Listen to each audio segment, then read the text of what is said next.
अच्छे अच्छे पुण्य कर्म करने वाले लोग जिससे जाते हैं। यहाँ तो 2 ही मार्ग बताए हैं, वहां 3 मार्ग बताए हैं उपनिषद में। एक तो ऐसे देव लोग जो हमेशा जीवन भर उपकार ही करते रहे मानवता का, तो वो देवयान से जाते हैं, उत्तरायण काल में जाते हैं। और दूसरे हैं पितृयान मार्ग से जाने वाले, ये दक्षिणायन में जाते हैं। इनका काल दक्षिणायन होता है और इनका मार्ग होता है पितृयान, पितर लोग जिससे जाते हैं, जिन्होंने काफी पुण्य किए होते हैं। कहीं कुएं बनवाए, धर्मशालाएं बनवाई, कहीं स्कूल में कमरे बनवाए, कहीं कोई स्कूल बनवाए, ऐसे जो काम करते हैं। तो ये सब करके, लेकिन आत्मा के लिए उन्होंने कभी भी उसको जानने का प्रयास नहीं किया। भलाई के काम तो किए, पुण्य के कर्म तो किए, लेकिन आत्मा तो अंधकार में ही रहा उनका। तो जब वो प्रयाण करते हैं तो एक धुआं जैसा अंधकार उनके सामने होता है, धूमः, और फिर वो अंधकार बढ़ के रात्रि के अंधकार जैसे हो जाता है। धूमः, रात्रि तथा कृष्णः, और फिर रात्रि से के अंधकार से भी बढ़ करके वो उनके सामने अंधकार आ जाता है कृष्ण पक्ष जैसे, और उससे भी बढ़ के फिर आगे वो अंधकार बढ़ के कैसा हो जाता है, दक्षिणायनम षण्मासः, दक्षिणायन के 6 मास, माने और बढ़ गया वो अंधकार। तो इस प्रकार उस अंधकार से जाते हुए तत्र चांद्रमसम ज्योति योगी प्राप्य निवर्तते, तो वो चंद्रमा की ज्योति को प्राप्त करके, अर्थात चंद्रलोक तक, और कहीं कहीं आता है स्वर्ग लोक तक, वहां तक जाकर के प्राप्य, उसको प्राप्त करके निवर्तते, वापस लौट आते हैं। ये 2 मार्ग हो गए। स्वर्गलोक में वो जाएंगे जो सकाम कर्म करते हैं, पुण्य कर्म करते हैं। ब्रह्मलोक में वो जाएंगे, ब्रह्म में लीन वो होंगे जो अरण्यवास करके श्रद्धा तप पूर्वक, जो दूसरों को सुख देने के लिए, दूसरों को तृप्त करने के लिए जीवन जीते हैं, निष्काम कर्मी। और तीसरे जो हैं वो पुण्य भी नहीं करते हैं, निष्काम कर्म भी नहीं करते हैं, अपने आप को ही सुख देने में लगे रहते हैं सारी जिंदगी भर। तो वो फिर जन्म लेते हैं और मरते हैं, किसी लोक में नहीं जाते। इधर से मरे और उधर कहीं पहले ही, वो उसकी उपमा दी है, वो एक कीड़ा होता है ना हरा हरा, तो वो अगले वाले पत्ते को ऐसे पकड़ लेता है, तब पीछे से छोड़ता है, ऐसे ऐसे चलता है ना, सुंडी का कीड़ा बोलते हैं उसको। तो ऐसी गति होती है इस जीवात्मा की। वो एक पत्ते पे पीछे का भाग टिका के ऐसे ऐसे ऐसे ढूंढता रहता है, फिर उसको अगला पत्ता कहीं मिल गया तो उसको पकड़ के पीछे वाले को छोड़ देता है फिर। तो ऐसे ये जो जीवात्माएं हैं तीसरी कोटि वाली, तो वो मरने से पहले उनके प्राण अटके रहेंगे, और जब उनको आगे का कोई आश्रय मिल जाता है तब इस शरीर को वो छोड़ देते हैं। तो ऐसे लोग तो जन्मते रहते हैं, मरते रहते हैं, निरंतर ये चक्र चलता रहता है आवागमन का उनके लिए। और ये जो हैं अच्छे पुण्य कर्म करने वाले, ये उच्च लोकों को प्राप्त करके उन भोगों को भोग करके फिर वापस लौट आते हैं। और जो तीसरे हैं योगी अनन्य भक्ति वाले, वो इसी जीवन में अपने सब जो पीछे का उनका भोगों का बैलेंस था उसको समाप्त करके और उस ब्रह्म को प्राप्त करके फिर कभी भी वापस नहीं लौटते हैं। शुक्ल कृष्णे गति ही एते जगतः शाश्वते मते, बताया कि ये ही इस शाश्वत जगत की मेरे मति के अनुसार ये 2 गतियां हैं, शुक्ल और कृष्ण, एक उत्तरायण एक दक्षिणायन। एकया याति अनावृत्तिम अन्यया आवर्तते पुनः, एकया एक पथ से जाते हैं जब शुक्ल पक्ष से, एकया याति एक पक्ष से जब जाते हैं, तो एक मार्ग से जब जाते हैं तो अनावृत्तिम, तब तो अनावृत्ति को प्राप्त कर लेते हैं, मोक्ष को प्राप्त कर लेते हैं। अन्यया आवर्तते पुनः, और जब दूसरे मार्ग से जाते हैं, दक्षिणायन मार्ग से जाते हैं, पितृयान मार्ग से जाते हैं, दक्षिणायन काल में जाते हैं, तो फिर वो वापस लौट आते हैं। तो यहाँ शास्त्र में उत्तरायण और दक्षिणायन, ये भी जो हम लोक में व्यवहार करते हैं बिल्कुल उसी का ग्रहण नहीं किया है। यहाँ पे वो प्रतीक हैं। उत्तरायण, जैसे अभी उत्तरायण शुरू हो गया ना, तो अभी सूर्य का प्रकाश है वो बढ़ता चला जाएगा जून तक, ज्यादा ज्यादा प्रकाश तीखा होता चला जाएगा। अभी तो मध्यम है, अभी तो धूप अच्छी लगती है ना, धूप में बैठते हैं तो, और धीरे धीरे धूप इतनी बढ़ जाएगी अभी मार्च में अप्रैल में, फिर बैठने में अच्छा नहीं लगेगा, चुभने लगती है, उसका तेज इतना बढ़ जाता है वो असह्य हो जाता है। फिर मई जून में और ज्यादा बढ़ जाता है। इसी प्रकार उससे आगे जैसे फिर बारिश आएगी जुलाई अगस्त में, तो फिर ये प्रकाश है ये बादलों से ओझल हो जाता है, तो उसका प्रकाश तीव्र नहीं होता है, फिर तो बादल छाए रहेंगे, अंधकार रहेगा। तो ये प्रतीक हैं। तो ऐसा नहीं है कि अगर मान लो किसी ने पूरा जीवन भर निष्काम कर्म किए और बहुत धर्मात्मा है, उच्च कोटि का साधक है, और वो यदि अगस्त सितंबर में यदि उसका शरीर छूट जाए तो वो फिर पितृलोक को जाएगा, चंद्रलोक को ही जाएगा। या जिस व्यक्ति ने बिल्कुल ही उल्टे कर्म किए और वो फरवरी मार्च में मर जाए तो वो फिर निवृत्ति को प्राप्त हो जाएगा, ऐसा नहीं है। ये अंदर के उत्तरायण और दक्षिणायन के बारे में कह रहे हैं। चित्त की जो स्थिति है, आत्मा की जो स्थिति है, तो जैसे उत्तरायण का प्रकाश बढ़ता जाता है, प्रकाश की प्रधानता होती है ये 6 महीने में, ऐसे जिसके जीवन में भक्ति की, ज्ञान की, प्रकाश की, निष्कामता की, सेवा की अधिकता होती है, वो उस मार्ग से जाते हैं, देवयान मार्ग से। और जिनके जीवन में, जिनके अंतःकरण में अंधकार की प्रधानता होती है, दोषों की, लड़ाई की, झगड़े की, आलस्य की, प्रमाद की, निठल्लेपन की, ये जिनके जीवन में प्रधानता होती है, उनका जीवन अंधकार से युक्त होता है। उनका आत्मा कहीं ढक जाता है, बहुत ज्यादा गर्द, मिट्टी, धूल, राख, ईंधन के नीचे। तो वो फिर जिस समय भी शरीर छोड़ें, वो चाहे जनवरी में छोड़ें, फरवरी में छोड़ें, फिर उनको वापस आना पड़ेगा, क्योंकि उन्होंने वो कार्य नहीं किया जो करना चाहिए था। तो ये 2 गतियां बताई इन्होंने। न एते पार्थ श्रुति जानन योगी मुह्यति कश्चन तस्मात् सर्वेषु कालेषु योग युक्तो भव अर्जुन।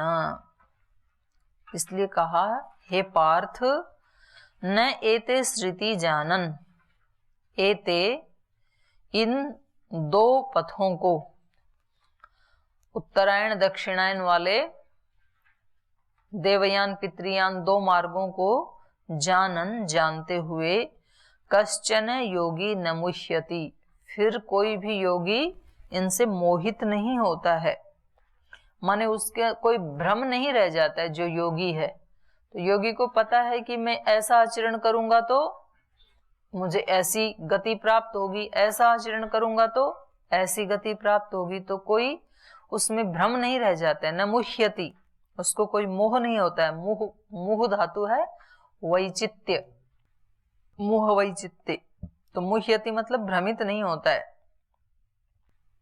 तस्मात् सर्वेषु कालेषु योग युक्तो भव अर्जुन। तो किसी न किसी भी माध्यम से भगवान हमेशा क्या इसको उपदेश देते हैं अर्जुन को, योगी भव। 6ठे अध्याय में भी बताया था ना, तस्मात् योगी भव अर्जुन, यहाँ कह दिया योग युक्तो भव अर्जुन। इसलिए अर्जुन तू सब कालों में क्या रहे, योग युक्त रहे। तेरे को कोई भी कार्य छोड़ने की आवश्यकता नहीं है, तू जो कर रहा है वही कर्म कर, लेकिन वो कर्म करते हुए कैसे रह तू, योग युक्त। और जो इस संसार में योग युक्त रह करके कर्म करते हैं ना, वो ही आज तक सफल भी हुए हैं। हम क्या सोचते हैं, अच्छा ये व्यक्ति सफल है संसार में, इसने क्या क्या किया था, तो पता लगा इन्होंने योग का आलंबन लिया, आयुर्वेद का लिया, योग शिविर लगाने का लिया, ऐसे ऐसे कर्म इन्होंने किए, तो हम भी ऐसा ही करते हैं। तो फिर वो कहीं से इधर उधर से जड़ी बूटी ढूंढ के कुछ उसके थोड़े बड़े प्रोडक्ट बना के और फिर सोचता है कि मैं ऐसे करूंगा तो मैं भी इतना ही सक्सेस हो जाऊंगा।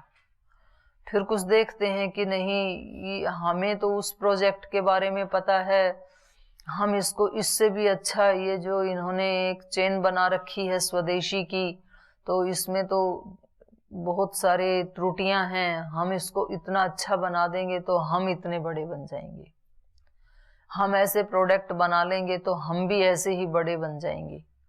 तो ये जो बड़े बनने की जो टेंडेंसी है ना, वो बड़े नहीं बनते हैं, क्योंकि उन लोगों ने जो कार्य किया ना, वो बड़ा बनने के लिए नहीं किया, वो प्रसन्नता के लिए किया।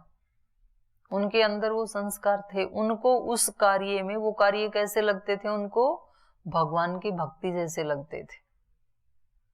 किसी व्यक्ति को लगता है ये दूसरे व्यक्ति जो हैं एक्टर एक्ट्रेस, वो किससे प्रसिद्ध हो गए, कला से प्रसिद्ध हो गए, तो चलो हम भी कला के फील्ड में जाते हैं ताकि हम बड़े बने। किसी को लगता है ये लोग क्रिकेट खेल करके इतने बड़े बन गए, तो हम भी इस फील्ड में जाते हैं, क्रिकेट खेलते हैं।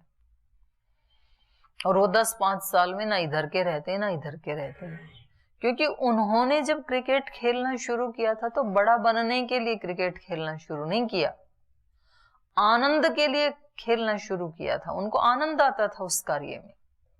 तो आप किस में बड़े बन सकते हैं, जिस काम को करते हुए आप खो जाएं, आपके आनंद की पराकाष्ठा हो। ऐसा ना हो कि जी करना पड़ रहा है, आप कोई काम कर रहे हैं और आपके चित्त की स्थिति ये है कि मन तो लगता नहीं है पर करना पड़ रहा है, तो उस कार्य में आप कभी सक्सेस नहीं होंगे, बाहर से देखने में कितना भी अच्छा क्यों नहीं हो।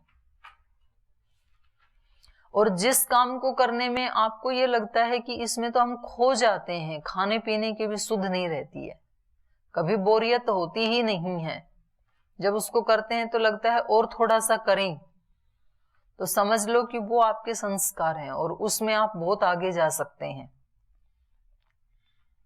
क्योंकि स्वामी जी महाराज जो कार्य करते हैं या आचार्य जो कार्य करते हैं, उनमें उनको कभी बोरियत फील नहीं होती है, आनंद ही आता है। उनको लगता है आधा घंटा और कर लेते हैं इसको, 1 घंटा और कर लेते हैं, और आज इतना किया तो नए नए आयाम उनको सूझते रहते हैं, तो वो अपने उसमें मिशन में और पैशन में पूर्ण आनंद लेते हैं। तो उनके लिए भक्ति अलग से हो और वो कर्म अलग से हो, ऐसा नहीं होता है। उनका वो कर्म ही क्या बन जाता है, साधना, भक्ति, आनंद। जिस आनंद के लिए लोग साधनाएं करते हैं, उपासनाएं करते हैं, उनका वो कर्म ही उपासना बन जाता है। तो हर व्यक्ति के अंदर ऐसे कोई ना कोई भगवान ने वो बीज दे के भेजा है, और हम सारी जिंदगी भर जो है दूसरे की नकल करते रह जाते हैं कि ये ऐसे बने बड़े, बड़ा मुझे भी बनना है तो मैं भी ऐसे ही करूं। तो आपका कोई रास्ता अलग हो सकता है, आप अपने वाले को ढूंढो, और उसके ढूंढने की पहचान ये ही है कि जिस काम को करते हुए आप खो जाते हैं, आपको बहुत ज्यादा आनंद आता है। किसी व्यक्ति को पढ़ने का इतना शौक है कि उसको थोड़ा टाइम मिलते ही वो पुस्तक हाथ में ले लेता है, और उसको मतलब पढ़ाई करते समय एक बार पुस्तक पढ़ना शुरू किया तो उसको खत्म करके ही उठता है वो, तो उसको आनंद आ रहा है उस कार्य में। और दूसरा एक व्यक्ति है जो पुस्तक आचार्य सामने हो, माता पिता सामने हो तो खोल लेता है, वो इधर उधर होते बंद कर देता है। तो ये व्यक्ति पुस्तक पढ़ के कभी भी बड़ा नहीं बनेगा, चाहे वो कितनी भी बढ़िया पुस्तक क्यों ना हो, वेद दर्शन उपनिषद भी क्यों ना हो, क्योंकि वो उसके संस्कार ही नहीं है। किसी भी काम को करके व्यक्ति बहुत महान हो जाता है, बस उस कार्य में उसको इतना आनंद आए कि वो डूब जाए, उसकी 100% शक्ति लग जाए उस कार्य में, वो काम उसके लिए आगे ले जाने वाला होता है, आनंद देने वाला होता है। और ज्यादातर 99% लोग अपनी उस प्रतिभा को पहचान नहीं पाते हैं, और वो दूसरों की नकल करके ही पूरे जीवन भर कभी इस काम को पकड़ते हैं, कभी उसको पकड़ते हैं, और वो ऐसे ही उनका जीवन बिखर के ही रह जाता है। यहाँ आएंगे कुछ लोग तो वो जैसे तैसे डिग्री लेके आ गए थे, फिर यहाँ आकर के हम कहते हैं कि आप पहले बीए में एडमिशन ले लो, इसको अच्छे से पढ़ो। बोले मेरे को ना ये दर्शन उपनिषद ये सब पढ़ने हैं, आए थे बीए करके, तो बताया कि आप दोबारा से बीए कर लो ताकि आपको पूरे दर्शन याद हो जाएंगे। पहले इनका थोड़ा, क्योंकि डायरेक्ट भाष्य नहीं पढ़ा जा सकता है कभी भी, संस्कृत की जिसकी बैकग्राउंड नहीं है, तो पहले आप कुछ व्याकरण पढ़ लो, ऐसे पढ़ लो। तो फिर वो 1 साल दो पढ़ा, फिर बोले नहीं जी मेरे को ना फिर 2 साल 3 साल वेस्ट हो जाएंगे, मेरे को अभी पीजी में रख लो, ग्रेजुएशन का तो है ही सर्टिफिकेट मेरे पास, 1 साल पीजी करके फिर मैं एमए करूंगा। तो बीए छोड़ के पीजी में आ गया, फिर पीजी में भी 6 महीना 8 महीने पढ़ा, फिर बोला नहीं मेरे तो वहां पर मैंने गुरुकुल खोल दिया, वहां पर धर्मशाला खोल दी, वहां लोग मेरे को बुला रहे हैं, वहां मैं आचार्य बन जाऊंगा, फिर उसको भी छोड़ दिया। लेकिन वो वहां जाएगा उसको भी छोड़ देगा, क्योंकि उसके चित्त में स्थिरता ही नहीं है। उसको ये लगता है कि मैं बड़ा कैसे बन जाऊं। और जो बड़े लोग होते हैं वो अपने कार्य में मैं इस कार्य को कितना अच्छे से अच्छा करूं, मतलब वो खो जाते हैं उस कार्य को करने के लिए। अजय जी कभी जंगल में जाते हैं तो उनको इतना अच्छा लगता है जड़ी बूटियों को ढूंढना, पहाड़ पे जाना, तो वो उनके संस्कार हैं, तो वो जितना उसको ढूंढते हैं उतना उनको आनंद मिलता है। और कुछ दूसरे लोग उसकी नकल करते हैं और अंदर से वो संस्कार है नहीं, तो नकल करने वाला कभी भी वो नेता नहीं बनेगा, अभिनेता बन सकता है। नेता तो वही बनते हैं जिनके अपने वो संस्कार हैं, और हर व्यक्ति में महान बनने के संस्कार हैं, कुछ ना कुछ। कितने फील्ड हैं, हर एक फील्ड में कितने लोग महान बने हैं, लेकिन वो नेता वही बनते हैं जो अपनी उसको पहचानते हैं और आनंद लेते हैं अपने उसमें और झोंक देते हैं अपने आप को। और अभिनेता वो बनते हैं जो नकल करते हैं। वो नेता नहीं बनेगा कभी भी, अभिनेता बनेगा, उसका जैसा करने की कोशिश करेगा पर वो नहीं बनेगा कभी भी। जो स्वामी जी का अभिनय करेगा, लाल कपड़े पहनेगा, करते हैं ना बच्चे आजकल स्कूलों में बहुत अभिनय करने लग गए, तो कहीं से मांग के लाएंगे बच्चे लाल कपड़े, कहीं से दाढ़ी लगाएंगे वैसी, फिर कहीं से वो बाल विग लाएंगे वैसी, फिर जूड़ा बनाएंगे वैसा, फिर एक डोरा बांधेंगे हाथ में। तो जो जो स्वामी जी करते हैं वो सब करेगा वो। और जैसे स्वामी जी आके मंच पे खड़े होते हैं ऐसे ही वो खड़ा होता है, फिर जैसे वो आशीर्वाद के लिए हाथ उठाते हैं वैसे वो सब वो ही करता है। लेकिन वो सब करके भी वो स्वामी जी बनता है क्या? अभिनेता बनता है। वो अभिनय कर रहा है, वो व्यक्ति नहीं बन सकता है कभी भी। और अभिनय जो है वो थोड़ी देर के लिए तो ठीक है, मंच पे रहे तब तक तो ठीक है, और लेकिन उस बच्चे को कहा जाए कि इसी में ही जियो, तो क्या बनेगा बच्चे का? उतार के फेंक देगा फिर थोड़ी देर। इतने मेरे बस का नहीं है, मेरे को खेलना है गली में जाकर के बच्चों के बीच में। इतना प्रेरणा तो मिलती है जो अच्छे काम के लिए कर रहे हैं। प्रेरणा नहीं मिलती है उससे, प्रेरणा उससे मिलती है कि जैसे इन्होंने अपने अंदर के संस्कार जो इनके थे और उसमें इन्होंने पुरुषार्थ करके अपने आप को झोंक करके अपने आप को इतना ऊंचा उठाया, ऐसे ही मेरे अंदर जो संस्कार हैं उसमें मुझे लग करके मुझे अपने आप को, अब हनुमान जी ने तो सेवा करके अपने आप को आदर्श बना लिया, तो ये कोई छोटा काम है? सेवा करते थे, जो मेरे स्वामी का आदेश है वो मेरे लिए, तो उनको आनंद आता था उसमें कि जो भगवान राम मुझे कहेंगे वो चाहे कैसा भी कठिन काम हो, कैसा भी दुर्लभ हो, वो करने में मुझे आनंद आता है। तो वो संस्कार थे सेवा के। मतलब वो प्रेरणा इस रूप में नहीं ली जाती है कि हम नकलची बंदर बने, हम भी वैसा ही करें, वो कभी नहीं बन सकते हैं। हम वो बन सकते हैं, प्रेरणा हम उस रूप में ले सकते हैं कि जितना पुरुषार्थ उन्होंने किया अपने संस्कार, जो उनके संस्कार थे उसमें हम उतना ही पुरुषार्थ करें। उसी को तो अनन्य भक्ति कह रहे हैं ये अर्जुन को जो बता रहे हैं ना, अनन्य भक्त्या। तो भक्त मतलब क्या? भक्त का मतलब है उसी में ही डूब जाना, यही भक्ति है, उसमें आनंद आना। तो ये इन्होंने बताया, न एते पार्थ श्रुति जानन योगी मुह्यति कश्चन तस्मात् सर्वेषु कालेषु योग युक्तो भव।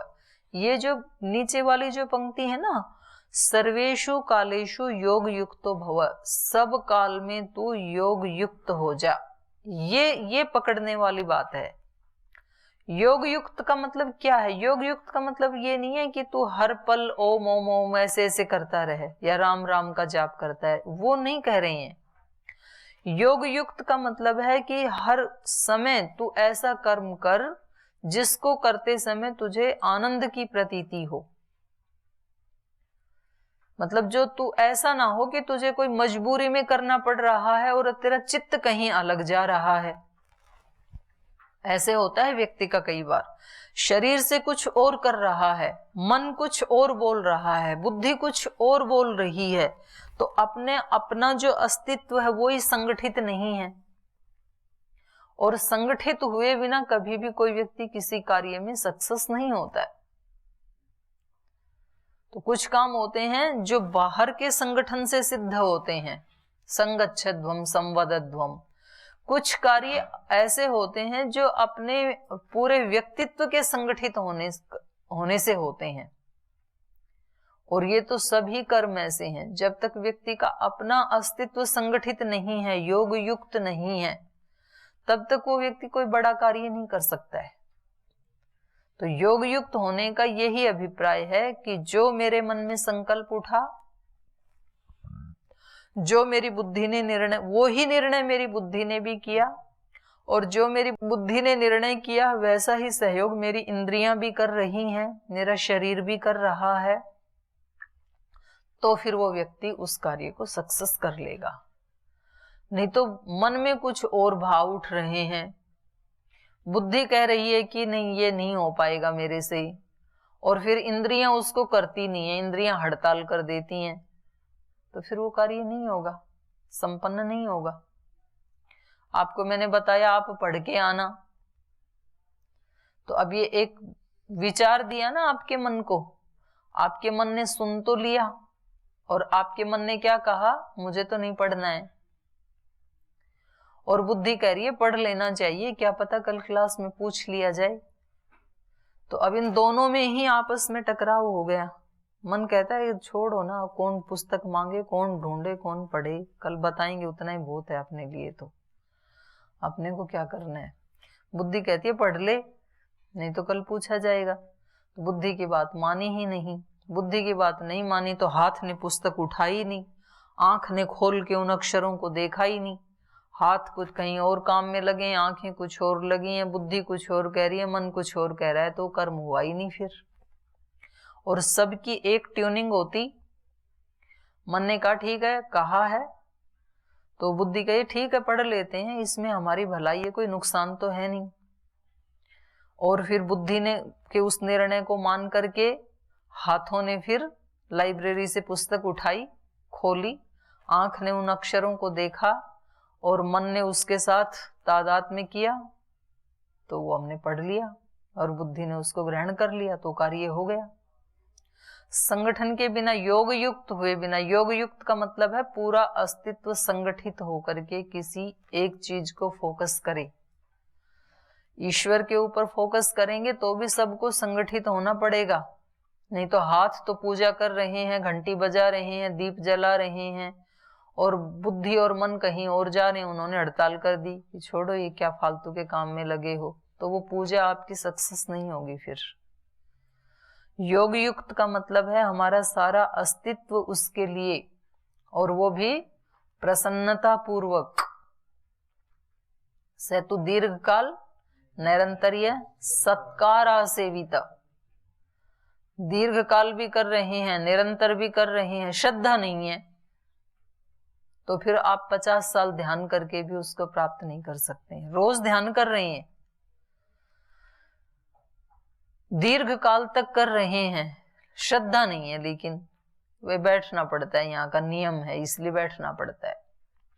इसलिए तीसरा शब्द डाला। ऋषि को पता है हमारे मन की जो स्थिति है कि इन मनुष्यों के मन की, बुद्धि की, इंद्रियों की क्या स्थिति होगी, इसलिए उन्होंने 3 विशेषण डाले वहां पर कि ये थोड़े दिन करके ना और फिर कहेंगे कुछ नहीं मिलता, देख लिया हमने करके। इसलिए उन्होंने एक शब्द डाला दीर्घ काल। दीर्घ काल तक करना पड़ेगा। और वो दीर्घ काल ये नहीं है कि 5 साल की, 2 साल की, 6 महीना, जब तक वो ना हो तब तक, उसका नाम है दीर्घ काल। और फिर अगला विशेषण डाला नैरंतर्य, क्योंकि ऋषि को पता था ये 2, 4, 6 महीने करके फिर छोड़ देगा, और या तो सुबह शाम करेगा और दिन में बिल्कुल लापरवाह रहेगा, तो वो 2 सुबह शाम किया हुआ तो उड़ जाएगा। इसलिए उन्होंने विशेषण डाला नैरंतर्य। और फिर सोचा कि ये ऐसा भी कर लेगा चलो, लेकिन इसकी श्रद्धा यदि नहीं होगी इसमें, तो फिर ये उस काम को करते हुए भी इसको प्रसन्नता नहीं मिलेगी, प्रसन्न चित्त नहीं रहेगा ये। इसलिए फिर तीसरा विशेषण डाला सत्कार आसेवित, श्रद्धा पूर्वक सेवन किया हुआ। तो जिसमें आपकी श्रद्धा होती है, जिस समय खेल में श्रद्धा होती है, तो खेल से उबते हैं क्या कभी? फिर तो लगता है कि और 10 मिनट खेलने को टाइम दिया जाए, क्योंकि उसमें आपकी श्रद्धा है। सोने में आपकी श्रद्धा है तो उससे उबते हैं क्या? सुबह उठाते हैं तो लगते हैं और आधा घंटा, 4:30 टाइम कर दें तो बहुत अच्छी बात है। जिस कर्म को करने में हमारी श्रद्धा होती है, हमें सुख मिलता है, तो फिर वो हमें बोरिंग नहीं लगता है। तो ये तीनों विशेषण लगाए। इसलिए इन्होंने भी आदेश दे दिया अर्जुन को कि अर्जुन तस्मात् सर्वेषु कालेषु योग युक्तो भव, वेदेषु यज्ञेषु तपस्सु चैव दानेषु यत् पुण्य फलम प्रदिष्टम अत्तेति तत्सर्वमिदं विदित्वा योगी परम स्थानम उपैति च आद्यम। तो कहा वेदों के अध्ययन में, यज्ञेषु यज्ञों के विधान में, तपस्सु तप करने में, और दानेषु दान देने में, यत पुण्य फलम प्रदिष्टम जो पुण्य फल कहा गया है, उस सब को अत्तेति तत्सर्वम उस सब को ये पार कर देता है। इदम विदित्वा ये जानकर, ये योगी किसको जानकर के? परम स्थानम, इस रहस्य को जान करके, योग युक्त होने वाले रहस्य को जान करके इन सब को ये लांघ जाता है। और उपैति च आद्यम, और किसको प्राप्त कर लेता है? उस अक्षर ब्रह्म को, उसको प्राप्त कर लेता है। तो जो भी इस रहस्य को जानने के बाद, माने सब कालों में योग युक्त रहना, इस रहस्य को जानने के बाद वेदों के अध्ययन से, यज्ञ करने से, तप करने से, दान करने से जो पुण्य फल प्राप्त होने की बात कही जाती है, उस सब को ये योगी पार कर जाता है। और इन सब को पार करके उस प्रथम स्थान को, परम स्थान को उपैति, परम आद्यम, इन दोनों स्थान को ये प्राप्त कर लेता है। तो ये 8वां अध्याय यहाँ समाप्त होता है और समय भी समाप्त होता है। पाठ को विराम देते हैं।